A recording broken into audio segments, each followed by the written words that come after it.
예전에 제가 가족들과 함께 여행을 갔을 때 일입니다. 그 관광지 주차장에 차를 이제 주차하고 딱 나오는데 바닥에 1,000원짜리가 떨어져 있는 거예요.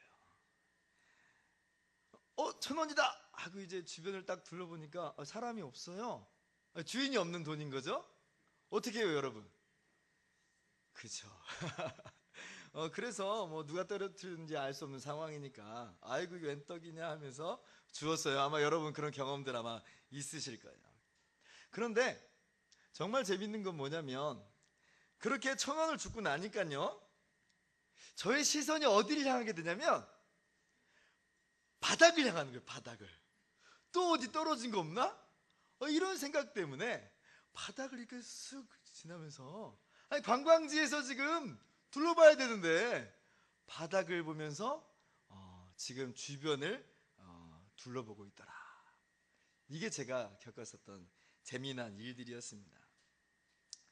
여러분, 우리는 뭔가 귀하고 좋은 것을 얻으면 그것으로 족하게 여기고 그것으로만 행복하게 여길 것 같지만 사실 그렇지 않아요. 그죠?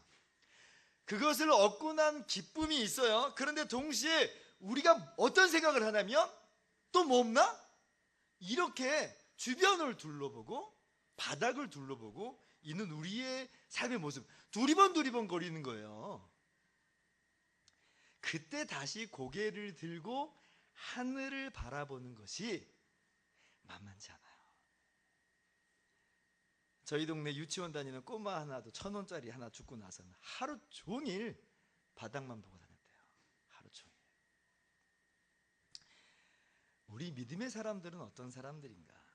1,000원 줄 수 있죠. 1,000원뿐이겠습니까? 살면서 1억, 10억, 부와 높은 지위와 명예도 얻을 수 있어요. 그러나 그것 때문에 바닥만 계속 바라보고 살아가는 사람들이 아니에요. 그런 것들을 얻었다 할지라도, 인생 가운데 그런 성공을 이루었다 할지라도 우리는 언제나 하늘을 바라보고 살아가는 사람들이에요. 오늘 우리가 성경에서 만나는 요셉이 바로 그런 사람이었어요. 자, 오늘 22절 말씀 한번 같이 다시 한번 읽어볼까요? 시작. 믿음으로 요셉은 임종시에 이스라엘 자손들이 떠날 것을 말하고 또 자기 뼈를 위하여 명하였으며. 지금 요셉이 애굽에서 마지막 임종의 순간을 맞이하는데 저 약속의 땅 가나안 땅으로 나의 유고를 가지고 갈 것을 명하는 그런 장면이에요. 내가 바라는 건, 내가 소망하는 것은 애굽 땅이 아니고 가나안 땅이야말로 나의 진정 사모하는, 나의 소망하는 곳이다 라고 이야기하는 거죠. 오늘 이 말씀을 밝히 더 이해하기 위해서는 요셉의 일생을 좀 더 들여다봐야 돼요. 요셉 어떤 사람입니까? 야곱의 11번째 아들이죠. 그 중에서도 야곱이 가장 사랑하는 아들이었어요. 자, 그런데 형들의 시기와 질투로 인해서 애굽으로 사실 노예로 팔려갔어요. 자기의 의지가 아니라 형들의 시기와 질투 때문에 애굽으로 팔려가게 된 거예요. 야곱은 이 사실을 저는 모릅니다. 왜냐하면 형들이 지금 자기들이 팔아 넘겼으면서 야곱에게는 짐승에게 잡아 먹혔다고 지금 그렇게 거짓말을 했거든요. 그래서 요셉이 그냥 속절없이 애굽으로 팔려가는 거예요.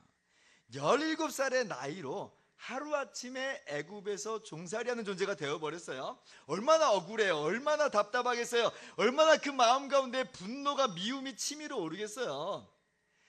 그리고 이 종살이 할 때도 거짓 모함을 받아서 까닭 없이 감옥에 갇히기까지 하는데 정말 요셉의 인생에서 이 볕이라고는 찾아볼 수 없는 깜깜한 암흑의 순간들이 계속됐어요.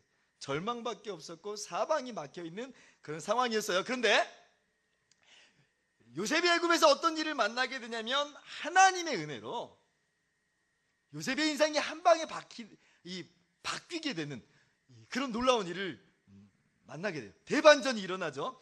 애굽왕 바로가 꿈을 2번 겹쳐 꾸는데 이 예사 꿈이 아니에요. 그런데 애굽에 있는 현인들과 점술가들이 그 누구도 해석을 못하는 거예요.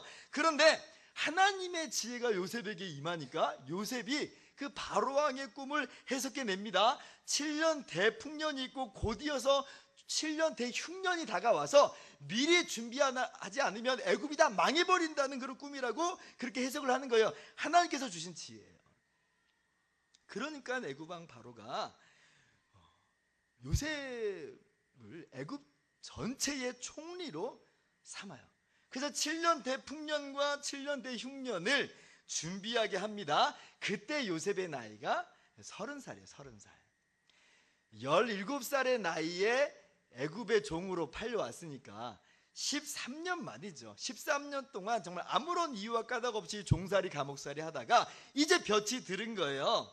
인생의 자유가 왔고 전성기가 왔어요.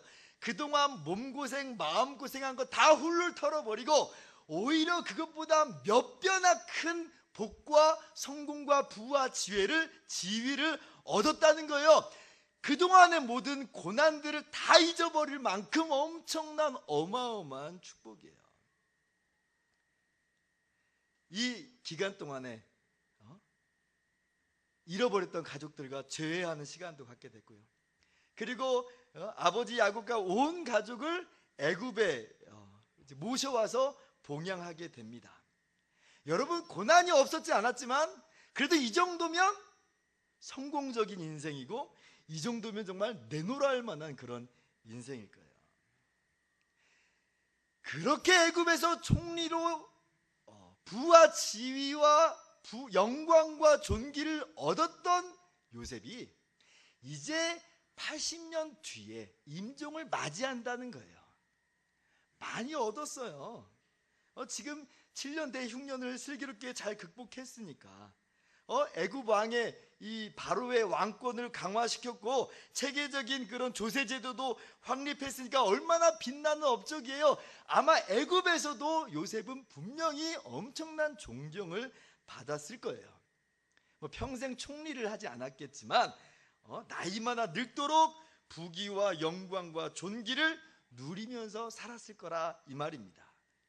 요셉의 손자들마저도 요셉의 스라에서 양육됐다고 하니까 얼마나 요셉의 영향력이 막강했는지 몰라요. 요셉은 한마디로 말하면 이 애굽이 제2의 고향과도 같은 곳이었을 거예요. 그런데 오늘 말씀 뭐라고 말해요? 임종 때 어떤 말을 남기냐면, 내가 애굽에서 부귀와 영광을 얻게 됐고 애굽에서 성공했으니까 내가 애굽에 묻히고 영원히 애굽 가운데 머무르리라, 이렇게 얘기하는 게 아니에요. 내 유고를 애굽 땅에 남겨두지 말아라, 이렇게 얘기하고 있어요. 그게 22절이에요. 하나님께서 장차 이스라엘 자손을 애굽에서 인도하여 내사 가나안 땅으로 이르게 하실 것인데 그때에 내 뼈를 이 땅에 내버려 두지 말고 반드시 가나안 땅으로 가지고 가라. 이 말이 뜻하는 바가 무슨 말이겠어요? 애굽이 성공의 땅이었고 번영의 땅이었고 부와 지위와 존귀를 가져다 준 땅이었지만 나는 애굽 소속이 아니다. 이 말이 나는 애굽 소속이 아니다. 애굽에서 뭔가 더 얻어보려고 두리번 하는 삶을 살지 않았다는 거예요. 여기서 누리는 게 많이 있었지만 여기는 나의 본향이 아니다. 나의 신분은 애굽인이 아니고 하나님의 백성이다. 잠시 잠깐 여기 있을 따름이지 나는 그리로 돌아가기를 원한다. 이것이 바로 요셉의 유언이에요. 지금 이것을 단순히 고향 땅을 그리워하는 어떤 한 노인의 단순한 유언으로 생각하시면 안 됩니다. 오늘 히브리서 12장 22절은 뭐라고 말하냐면 요셉은 믿음으로 명했다, 그렇게 이야기해요. 믿음으로 명했다. 믿음의 행위라고 이야기하는 거예요. 하나님께서 이스라엘 백성을 장차 가나안 땅으로 다시 인도하실 것을 분명히 믿는 믿음의 고백이고요, 자신의 신분과 자신의 고향이 애굽이 아니라는 것을 분명히 밝혀두는 믿음의 고백이라는 거예요. 나는 영원히 애굽에 머무르지 않으리라. 창세기에 요셉의 유언이 좀 더 정확하게 기록되어 있는데 한번 보시면요, 요셉이 그의 형제들에게 이르되 나는 죽을 것이나 하나님이 당신들을 돌보시고 당신들을 이 땅에서 인도하여 내사 아브라함과 이삭과 야곱에게 맹세하신 땅에 이르게 하시리라 하고 25절 같이요, 요셉이 또 이스라엘 자손에게 맹세시켜 이르기를 반드시 당신들을 돌보시리니 당신들은 여기서 내 해골을 메고 올라가겠다 하라 하였더라. 그날에 내 유고를 가지고 올라가라. 여러분, 애굽이 가져다 주었던 그 큰 권세와 부귀, 영화와 성공도요, 가나안으로 돌아가고자 하는 요셉의 마음을 덮지를 못했어요. 이 애굽이 가져다 준 게 얼마나 커요. 근데 그것도 가나안을 사모하는 이 요셉의 마음을 흔들어 놓지 못했다는 거예요. 80년의 장구한 세월이 흘렀어요. 그 긴 기간 동안 애굽에서 머물면서 그 모든 것들을 누렸어요. 그러나 자신의 신분과 본향을 결코 잊지 않았다 하는 말이에요. 여러분, 이 요셉의 이 믿음의 행동이 얼마나 훌륭하고 또 얼마나 만만치 않은 것인 줄 알아야 됩니다. 없을 때는 하늘이 더 잘 보입니다. 왜? 의지할 게 없으니까. 그런데 있을 때는 하늘이 잘 안 보여요.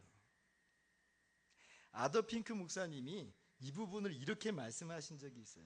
우리가 아무것도 가진 것이 없을 때 하나님을 의지하는 것은 믿음이 있다는 증거입니다. 그런데 재산을 엄청나게 많이 가졌음에도 불구하고 여전히 겸비하여 하나님을 의지한다면 그만큼 더 큰 믿음이 있다는 증거입니다. 이렇게 얘기했어요. 왜요? 아까 제가 말씀드렸잖아요. 가난한 사람들은 하나님을 의지하고 싶은 충동이 일어나요. 왜? 붙잡을 수 있는 게 없으니까, 절망밖에 없으니까 하나님만 붙잡는 거예요. 그런데 풍성한 사람들은 풍성함 때문에 여러 가능성들을 가지고 있어요. 여러 누릴 것들이 있어요. 그래서 하나님 외에 다른 것들을 바라보고 살 가능성이 훨씬 더 커요. 그런데 그 순간 속에서도 여전히 하늘을 바라보고 사모하면서 살아간다면 그만큼 더 큰 믿음이라는 거예요. 쉽게 말하면 그거죠. 우리나라도 예외가 아닌데 먹고 살 것 없었던 시절에는 어땠습니까? 하나님밖에 의지할 분이 없으니까 하나님만 붙잡고 살았죠. 그런데 어느덧 먹고 살 만큼 우리나라가 발전하니까 어떻게 돼요? 문제없고 부족함이 별로 없으니까 하나님 안 찾고 살아가잖아요. 오히려 세상 바라보고 살아가잖아요. 세상에서 얻는 게 그게 진짜고 세상에서 얻는 게 전부인 줄 알고 살아가 버리잖아요. 아니, 믿는 사람들조차도 그렇게 살아가는 것이 우리들의 모습이라 이 말이에요. 오늘날 믿음이 더 요구되는 시대입니다. 믿음이 더 요구되는 시대. 여러분, 우리의 믿음은 어느 쪽에도 가까운 삶으로 나타나고 있습니까? 우리가 이룬 부와 명예와 성공, 업적에 묻혀서 살아가고 있는 것은 아닌가? 아니면 부와 명예와 성공에도 불구하고 살아가십니까? 네, 그러신 줄을 믿습니다. 요셉과 같이 그 모든 것마저도 극복하는, 부와 명예와 성공과 업적마저도 극복하는 신앙인들이 되시기를 주님의 이름으로 축원합니다. 이것이 오늘 본문이 우리에게 가져다주는 귀한 교훈이에요. 자, 그렇다면 오늘 이 말씀을 우리의 삶 속에 구체적으로 어떻게 적용해야 될까요? 첫째로, 하나님을 믿고 하나님께서 약속하신 영광의 하늘나라를 항상 기대하면서 살되, 한편으로는 이 땅에서 주어진 직분과 사명에도 충실한 모습을 가지는 저와 여러분 되기를 주님의 이름으로 축원합니다. 여기에 뿌리박고 살자는 이야기가 아니고 그 나라 가기까지 이 땅 가운데 부여하신 하나님의 사명을 감당하면서 살자는 거예요. 부와 명예와 높은 지위가 우리의 진정한 사모할 바는 아니지만, 그러나 그런 것들을 망각하고 살아가는 것 또한 우리 믿는 자들이 취해야 되는 모습은 아니라는 거예요. 다만 거기에 잠식되지는 말아야 돼요. 거기에 몰두되지는 말아야 돼요. 여전히 하늘을 봐야 돼요. 하늘을 바라보면서 동시에 이 땅 가운데 주신 그 사명들을 이루어가는 거죠. 요셉의 삶이 그랬잖아요. 하나님의 약속을 정말 사모했습니다. 그러나 요셉의 일생을 들여다보면 하나님께서 요셉에게 주신 그 사명을 충성스럽게 감당하는 모습을 봐요. 애굽의 종으로 팔려왔을 때도 그랬습니다. 까닭없이 팔려왔지만 시위대장의 종으로서 최선을 다하고 성실과 충성됨으로 순결한 마음으로 인내로 그 일을 잘 감당해요. 까닭 없이 감옥에 갇혔을 때에도 얼마나 그 일을 성실히 잘 감당했는지 감옥에 있는 간수가 옥중의 재반 사무를 요셉에게 맡길 정도로, 그렇게 해서 성공을 이뤄보겠다는 말이 아니에요. 그 있는 현장 속에서 하나님께서 주신 사명인 줄 알고 충성스럽게 감당한다는 거예요. 애굽의 총리가 되었을 때도 그것으로 어떻게 한몫 잡아보고 내가 뭔가 해보겠다고 한 게 아니에요. 하나님께서 계획하신 바가 있는 줄 알고 애굽의 총리의 사명을 잘 감당하는 것, 이것이 바로 믿음의 사람들의 삶의 모습입니다. 믿음을 가지고 살아간다고 해서 세상과 연을 끊듯이 담을 쌓고 살아가는 사람들은 아니라는 거예요. 몰두하지는 않대. 세상에서 성실과 인내로, 충성으로, 정직함으로 살아가는 사람들이다. 19세기 당시에 세계 최대 강대국이었던 영국 사회 속에서 노예제도 폐지를 위해서 무려 46년이나 정치적으로 싸웠던 윌리엄 윌버포스라는 사람이 있어요. 아마 여러분도 한두 번 정도 들어보신 적이 있을 거예요. 그런데 이 윌리엄 윌버포스가 21살의 나이에 이미 의회, 국회, 우리나라로 따지면 국회의원으로 선출되는 촉망받는 정치인입니다. 총리하고 가장 막역한 친구 사이예요. 그러니까 이 윌리엄 윌버포스의 이 앞길은 정말 탄탄대로와 같이 열렸다라고 보는 게 맞아요. 근데 그 당시에는 예수님 믿지 않는 사람이었는데요, 그로부터 5년 뒤에 이 윌리엄 윌버포스가 하나님의 은혜로 예수님을 나의 주와 구주로 믿게 됩니다. 그런데 이 예수님을 막 믿었을 때에 윌버포스가 자신의 죄를 정말 깊게 자각해요. 내가 얼마나 죄인인지를 깨달아요. 그래가지고 이제는 하나님을 위해 살기로 결심을 합니다. 그러니까 정치가 걸리는 거예요, 정치가. 그래가지고 이 윌버포스가 정계를 은퇴할 생각을 해요. 그 젊은 나이인데 정계를 떠날 생각을 해요. 아마 뭐 하나님의 일을 한다고 했으니까 뭐 목회를 한다든지 교회를 하려고 생각을 했나 봐요. 그때나 지금이나 정치라는 게 혼탁하고 아주 사치와 방탕 속에 있는 거잖아요. 근데 이제 마음의 갈등이 아직 좀 남아 있어요. 정말 그래야 되는가, 이래야 되는가, 저래야 되는가. 그래서 마지막으로 이제 결정하기에 앞서서 존 뉴턴 목사님을 찾아가서 자신의 계획과 갈등에 대해서 상의를 하게 돼요. 근데 그때 이 뉴턴 목사님이 윌버포스에게 뭐라고 말하냐면 정계에 머물러 있어라, 그렇게 얘기해요. 하나님께서 당신을 그 자리에서 사용하실 것이라고 하면서 그 자리에 정치계에 머물러 있으라 격려하는 거예요. 이것이 계기가 돼서 윌버포스가 마음의 갈등을 접고 정치가로서의 길을 계속 걸어가요. 그래서 마침내 영국 사회에서 노예제도를 폐지하는 쾌거를 이루게 된 거예요. 그래서 영국과 세계사에 선한 영향력을 미치게 됩니다. 물론 죽는 날까지 겸손함과 경건함을 버리지 않은 하나님의 사람으로서. 여러분, 성도들은 하늘을 사모하면서 살아가는 사람들이에요. 그러나 그것이 이 땅에서의 삶에 담쌓고 살아가라는 이야기는 아니에요.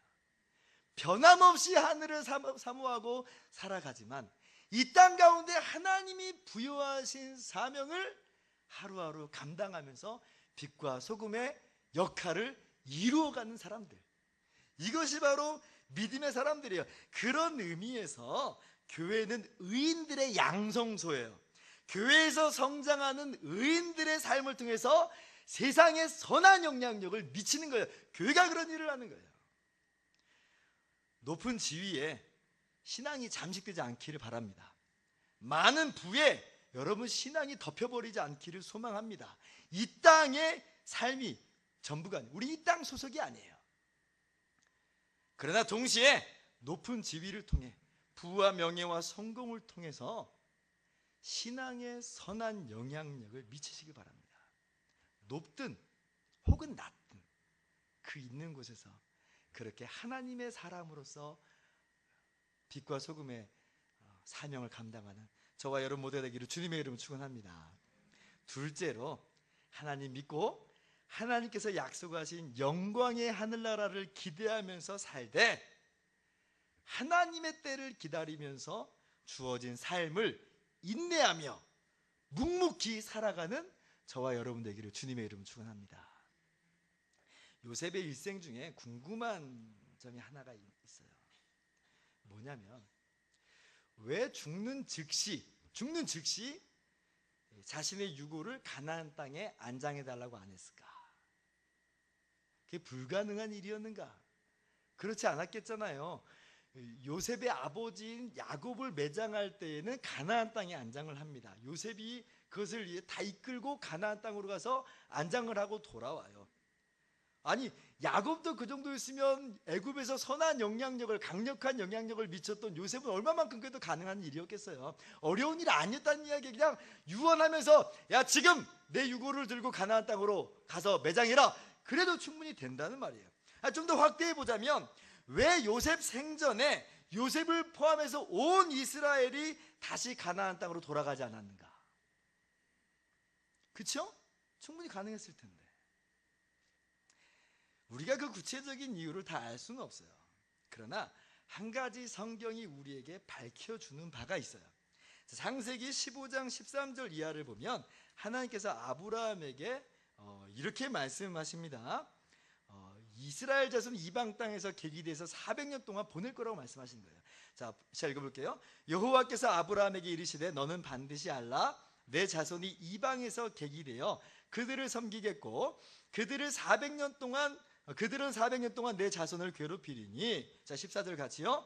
그들이 섬기는 나라를 내가 징벌할지며 그 후에 내 자손이 큰 재물을 이끌고 나오리라. 이미 아브라함에게 지금 이방 땅에서 계기되는 것을 말씀하시는 거예요. 그리고 요셉의 아버지인 야곱이 애굽으로 내려올 때 하나님께서 또 이렇게 말씀하십니다.